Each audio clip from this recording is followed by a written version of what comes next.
डाला था रात के 26 मिनट पे कुछ भी। अरे मैं दिखाऊं? हाँ। क्लास कितने बजे खत्म होगा? खाली तो बोला था रात 12 बजे को। 12 बजे कौन सोता रहता है? जागे रहते हैं बुढ़ी। मैं तो सुबह देखना था। मेरा घर तो पूजा करने वाली थी। चलो फॉर्मूले पहले क्विकली लिखे जाएंगे। Work done equals to force into 450 distance. हाँ लिखते जाओ क्विकली ठीक है? फिजिक्स की बुक में है। उसमें लिखो ना, न्यूमेरिकल कर लेना। Work equals to force into displacement.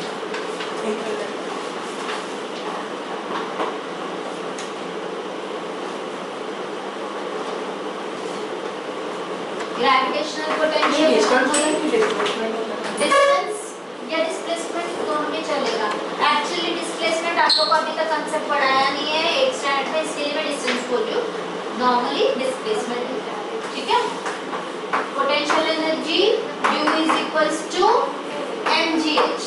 Kinetic energy equals to half mv², where m is the mass, v is the velocity या speed, ठीक है?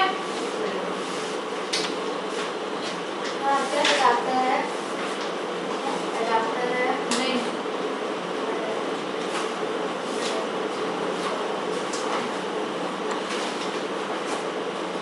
then one more formula, power equals to work upon time। Potential energy bracket में U का उसका symbol लिखती है, कभी कभी U भी लिख के दे सकते हैं। पोटेंशियल एनर्जी को U से भी लिखते हैं।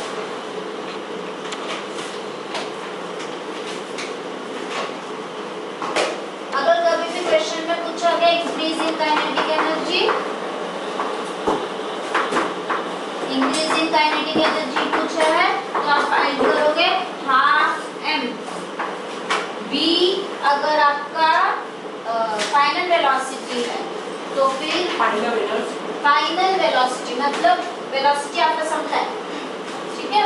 v2² minus half m initial velocity v2² minus v1², where v2 is final velocity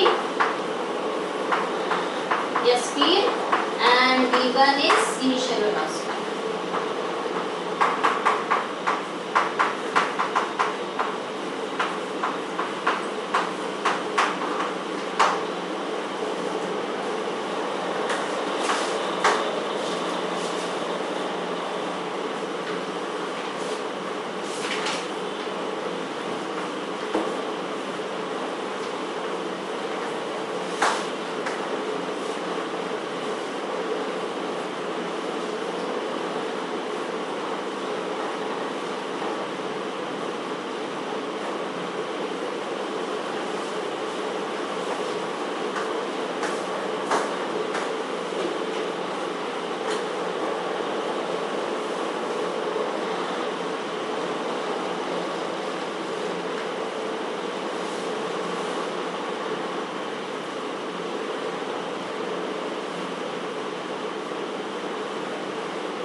weight of an object, ये वर्क है वेट ऑफ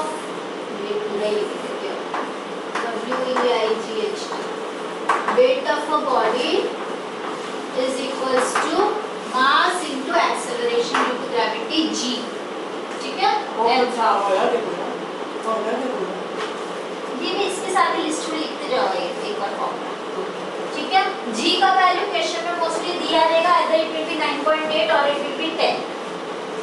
तो उसको क्या मल्टीप्लाई करना है, m into g मतलब मल्टीप्लाई करना है।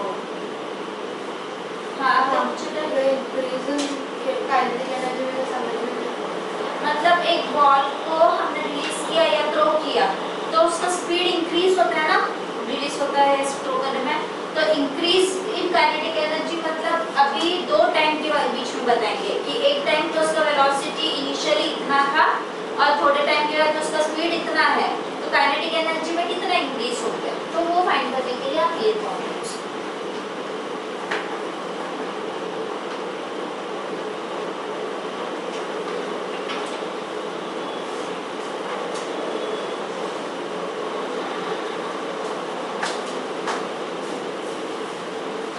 हमको ये सॉल्व करने के लिए पहले ये सॉल्व नहीं वो सॉल्व नहीं, वो गिवन रहेगा। उसको इससे सॉल्व करना है। पर अगर ये लिखा हो तो रिप्रेजेंट आइडेंटिटी अगर वो वैल्यू दिया है तो उधर राइट हैंड साइड में कुछ तो अननोन दिया रहेगा, ठीक है। फाइनल वेलोसिटी पूछेंगे या इनिशियल वेलोसिटी पूछेंगे, कुछ तो पूछेंगे। वेट का भी फाइनली लिख दो क्विकली।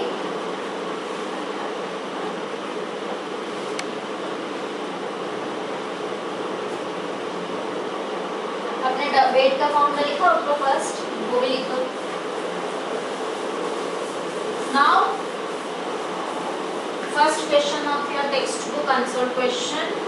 इसका बुक है आपके पास, टेक्स्ट बुक है, टेक्स्ट बुक ओपन करो।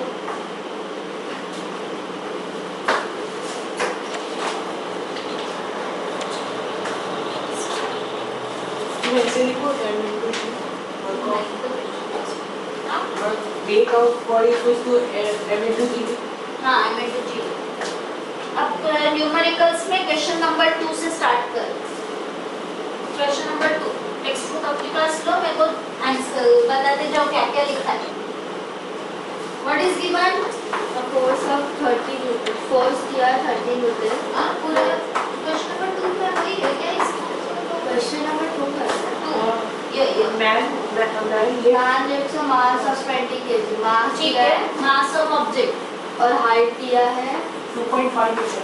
वेट मास ऑफ ऑब्जेक्ट को हम किससे डिनोट करते हैं? मास को कौन से अल्फाबेट से डिनोट करते हैं? m।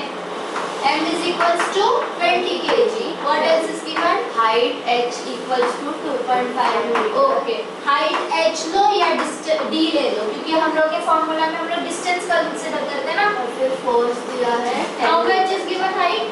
हाइट इज 2.5 मीटर एक मिनट मैं h ही लिखती हूँ, फिलहाल देखते क्या है। 2.5 मीटर। और फोर्स दिया है 10 metre. Force of what? Force of the मतलब फोर्स अप्लाइड। नहीं, वो क्वेश्चन फिर से रीड करो, क्या दिया है? Assuming- force of gravity on 1 kg mass is 10 newton. That means it is giving you g का वैल्यू 10 न्यूटन है। तो ग्रेविटेशनल फोर्स का वैल्यू है 10। बट ये जो स्टेटमेंट है, force of gravity on 1 kg mass is 10 newton, that means they are indirectly giving you the value of g is equals to 10 metre पर सेकंड स्क्वायर, इनडायरेक्टली। क्योंकि फोर्स क्या दिया है? F equals to mg है हमारा formula. Wait लिखो या force लिखो, वेट इज आल्सो फोर्स, ठीक है। जो हमने अभी वेट का फॉर्मूला लिखा है ना, weight is also force. So F equals to mg है। फोर्स कितना बोला? 10 newton equals to mass into mass is 1 kg में बोल रहे हैं ना। Force of gravity acting on 1 kg, not that one। yes statement में force of gravity acting on 1 kg mass, इसलिए यहाँ पे 1 kg into g। So g is equals to what? 10/1 आ जाएगा। That means g is given 10 metre पर second square. Metre पर second square कैसे? हाँ, मीटर पर second square is the value of acceleration due to gravity का unit है। ऐसा unit of acceleration due to gravity g का वैल्यू है मीटर पर सेकंड स्क्वायर, ठीक है। तो वो जो स्टेटमेंट है indirectly it is giving you g equals to 10 metre पर सेकंड स्क्वायर, ठीक है। चलो, अगर आपको समझ में नहीं आ रहा, ये अज्यूमिंग करके फोर्स ऑफ ग्रेविटी मतलब एक्सीलरेशन का। हाँ, लेकिन फिर भी मैं बोलूँगी एक बार ये लिख के ले लो, आपको आगे भी समझ में आएगा। F इक्वल्स टू mg, ठीक है। ये ग्रेविटेशनल फोर्स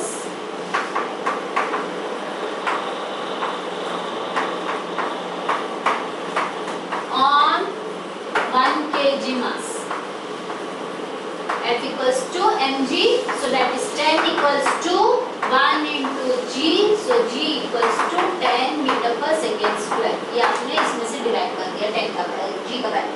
आगे क्या दिया है? 20 डिवाइडेड बाय 2.5 10 मीटर पर सेकंड। नहीं, वो नहीं, उसको अभी तक हमने कंसीडर भी नहीं किया। ये मैंने यहाँ से कंसीडर किया, जो आपको बोला ना 10 Newton force on 1 kg mass is 10 Newton, ये दोनों खाली कंसीडर किया है।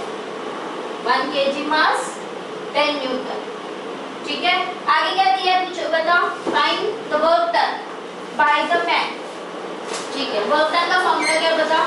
वर्क डन का formula equals to force into distance, ठीक है।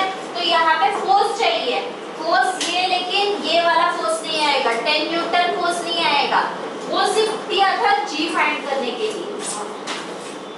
This force was given only to find the value of g. ये वर्क हम लोग किसके ऊपर कर रहे हैं, we are doing work on the object. तो ऑब्जेक्ट का मास दिया है 20 kg, लेकिन हमको फोर्स चाहिए। तो फोर्स मतलब वेट जो होता है, that is the force. So you can say work done equals to weight of object into d. अब वेट ऑफ ऑब्जेक्ट कैसे फाइंड करेंगे, मैंने वेट का फॉर्मूला क्या लिख के दिखाया आपको। Weight of object equals to, ma'am force और वर्क एक ही होता है। फोर्स और Force वर्क into नहीं एक distance. होता है, फोर्स और वेट एक। Weight of the object equal to force into नहीं, वेट ऑफ ऑब्जेक्ट में अभी अभी फर्स्ट फॉर्मूला ऊपर लिखा था, आपने लास्ट फॉर्मूला लिखा है। वेट ऑफ ऑब्जेक्ट इज, हां, सो मास इनटू ग्राम नहीं, mass into acceleration due to gravity g multiplied by d. So distance मतलब 10 मीटर बस है। हां, नहीं, डिस्टेंस दिया है ना आपको, क्या? h। ओ डिस्टेंस मतलब कितना हाइट, ठीक है। g का वैल्यू इज 10 मीटर पर सेकंड स्क्वायर, m का वैल्यू मास गिवन जो ऑब्जेक्ट का है। सो 20 into 10 into distance is 2.5 values, ठीक है। 2 into 2.5 into this 2.5 into 10 will give you 25, क्योंकि जब भी 10 से मल्टीप्लाई होता है तो आपका डेसिमल आगे शिफ्ट होता है, अगर 10 से डिवाइड होता है तो आपका डेसिमल पीछे शिफ्ट होता है। So here it is multiplication, so it is 20 into 25, 25 का double 500, so it is equals to 500 work done equals to 500। Quickly complete करो ये, फिर हम लोग नेक्स्ट समझ जाते हैं।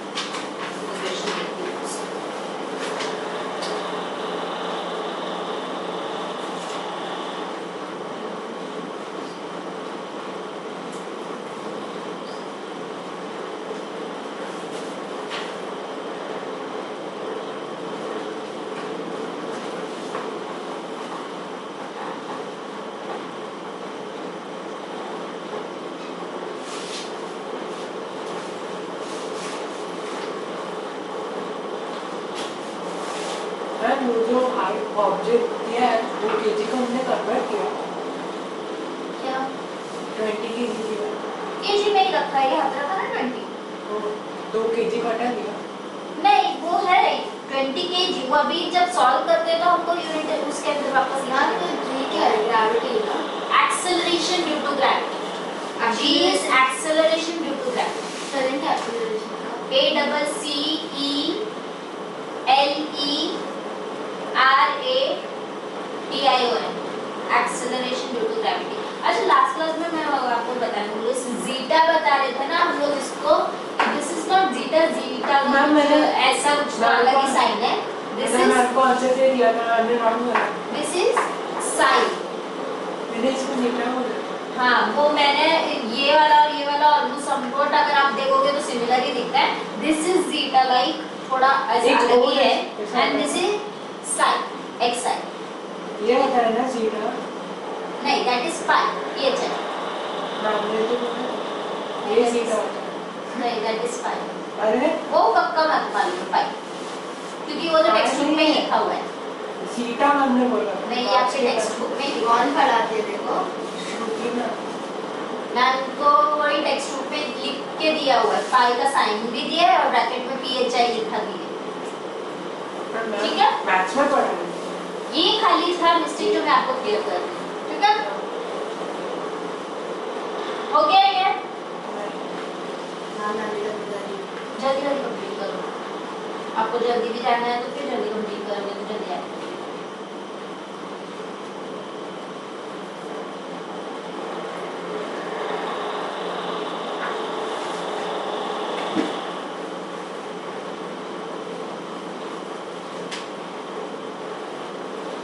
हम लोग को 12 न्यूमेरिकल्स चल रहा है,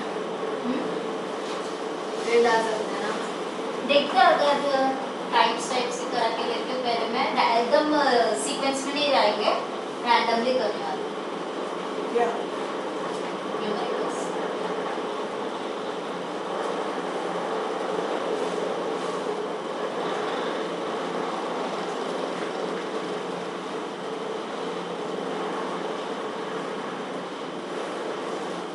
gravitational force on magnet actually कर ऑफ नहीं ऑन है, it goes act on.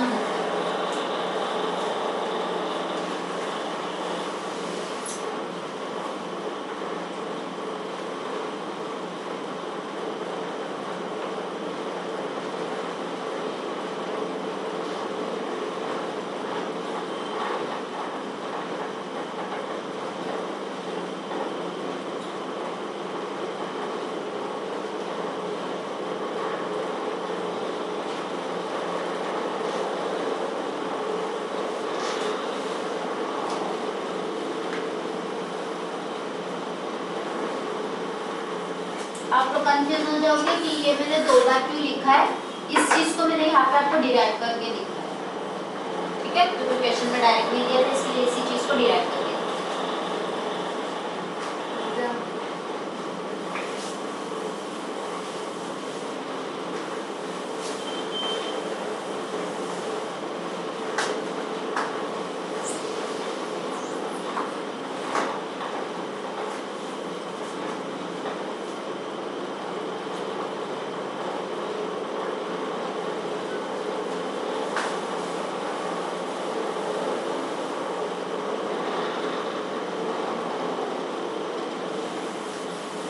So next question is question number 4.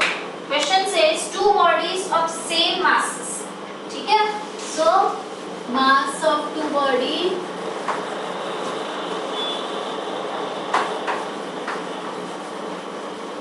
m1 is equals to m2 है, जिसको हम m बोले। 2 बॉडी है, दोनों का मास सेम है m1 और m2 which is equals to m, ठीक है, kg में। अब आगे क्या दिया है, are placed at height h and 2h, तो height of body 1, first body है, फर्स्ट बॉडी को अगर मैं h ले लूं तो height of second object is given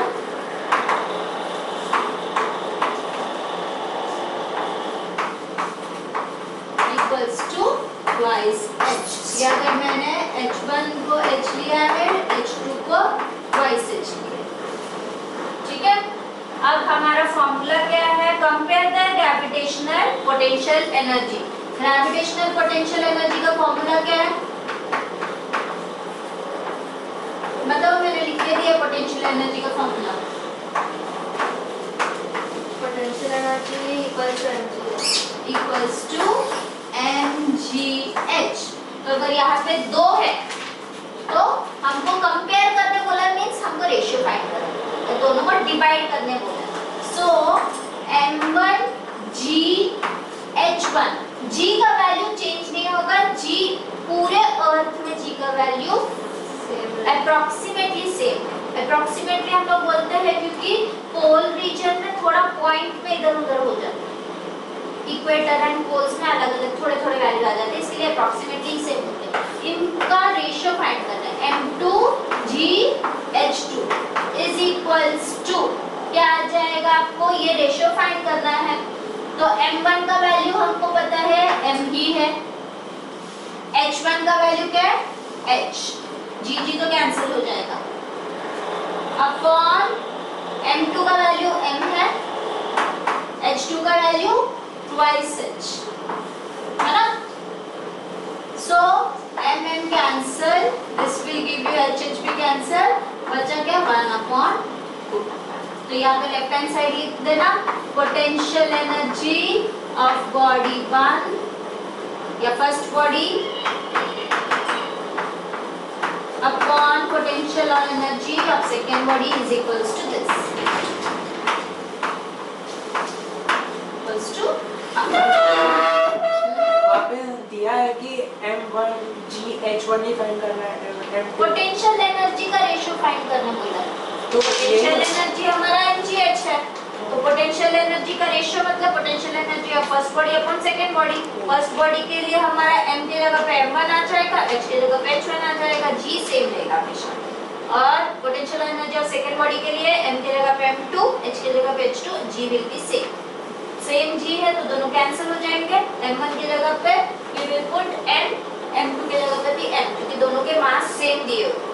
h1 की जगह पे you will have h, h2 की जगह पे it is given twice। Ma'am compare बोला तो रेशियो में हाँ, आएगा ना? कंपेयर मींस डिवाइड करना है आपको ऑप्शन, ठीक है? मतलब रेशियो में आएगा ना? स्टॉप कर दो, फिर से नया स्टार्ट